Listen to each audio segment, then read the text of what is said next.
Learning a new skill can be incredibly difficult, but avoiding certain pitfalls can make it easier, and we can uncover one crucial mistake we see beginners making all the time and how you can avoid it. And if you are wanting to accelerate your programming career in learning tech faster, then I encourage you to reach out. I have created the Coding Career Fast Lane to help you accelerate your career wherever you're at in the process. Let's get started with this content. Typically, the learning process. What does it look like? First and foremost, tell me if this sounds like you, right? You Google how to learn something, right? And you're skimming through the docs, you're doing your research, and then you read through the tutorial you found. You're doing the blog, you're going through it, or maybe you found a video, much like this, and maybe it's a course, maybe it's YouTube. Either way, you watch the content, and then you start trying to copy the code, and then try things in your project, and you're building them out, and you're slapping things on the keyboard and putting it into the page, and things are magically appearing and working. And it sounds like a pretty typical process for a lot of people, right? You're kind of going through that. One of those steps probably resonates really well with you. But here's where the mistake comes in. You're doing that, but you're missing one critical phase to this. And that mistake that everyone makes all the times, you want to learn not to do today, is skipping the teaching phase. Now, this is one of the biggest mistakes because it closes the loop to learning. It brings everything full circle because you don't truly know something until you can teach it to someone. Or so they say.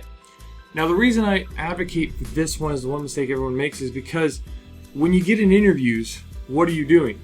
You're teaching someone about the knowledge you have. Or when your coworker asks for help, you're teaching them about the knowledge you have. Or maybe you're getting up and giving a presentation today in front of the boss about what you guys have done at work. You're teaching them about the knowledge you have. So ultimately, wherever you're at in the process, this will show up in work. This will show up at home. This will show up in front of people. And so not only does it close the feedback loop that way, but it also does for yourself because it's absolutely key for you to teach. Now, there's a study that was done.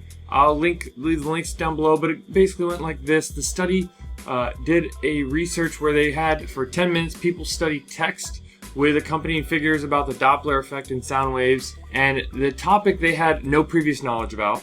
They were allowed to take notes, but were not allowed to take them into the next phase. After the study phase, the participants were divided up into 4 groups, with one group asked to come back and teach from memory, and the other groups were asked to come back and in the meantime doing arithmetic, standing up, teaching verbatim from a script, or writing down all that they can remember in text. And they found the critical finding is that the teaching without notes group outperformed the other groups when asked to come back a week later and teach. There was comparable results to the group that actually wrote down their thoughts, but ultimately the group that actually had to come back and teach without notes in front of everybody performed the absolute best, which I found the most interesting.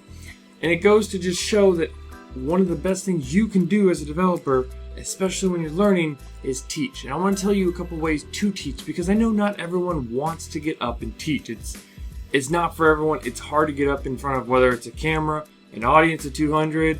It's not the easiest thing to do. So let's talk about a couple different ways you can do that today so that you can keep going forward. First and foremost, there's lots of different mediums. Let's talk about writing a blog. You can write a blog. One of the great things about writing a blog to teach your knowledge is you don't have to make it public. Not everyone I know wants to make things public, but some people do, and that's a great way is make a blog. And you don't actually have to. So blog's number 1. Second is a YouTube video. And much like I was just saying, you don't have to make it public, or you can make it public. It's up to you, but you can make a YouTube video.